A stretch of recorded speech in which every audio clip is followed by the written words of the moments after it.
Magandang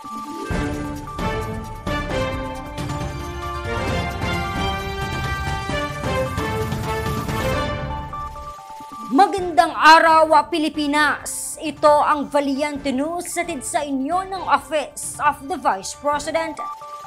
Kabilang ang pinagtitibay na samahan ng kababaihan ng Barangay Kalangay ng Santa Maria, Laguna sa maraming organisasyon na natulungan ng Magnegosyo Taday na flagship program ni Vice President Inday Sara Duterte.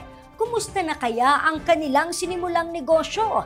Alamin natin sa ulat ni Brian Latasa.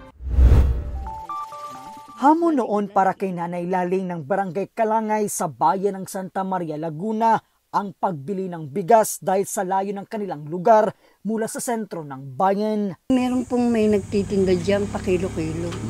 Pero kalimitan po sa bayan po ako nakakapamili.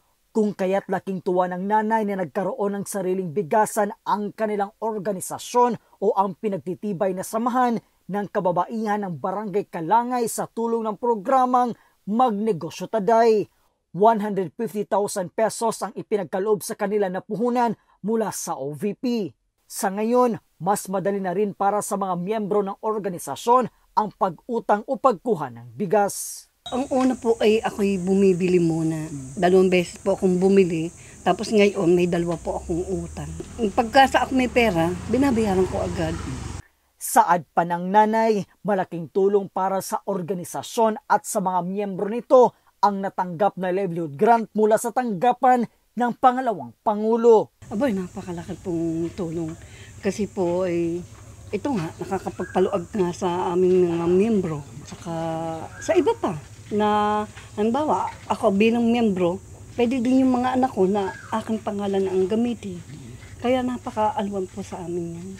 Sa Vice President po, kami po ay nagpapasalamat kasi po malaking tulong po sa amin yung ibinigay na proyekto at saka sa aming mga miyembro, napakalaking luag po.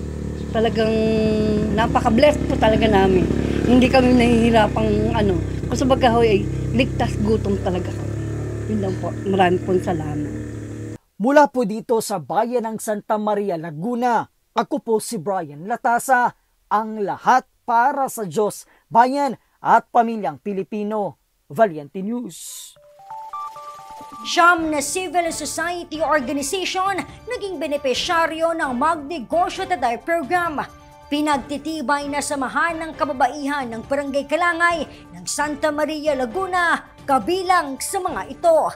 Yan at marami pang mga balita ang dapat abangan dito lamang sa Valiente News. Ako si Claudette Loreto para sa makabuluhan, naninindigan at matapang na mga ulat at impormasyon. Maraming salamat.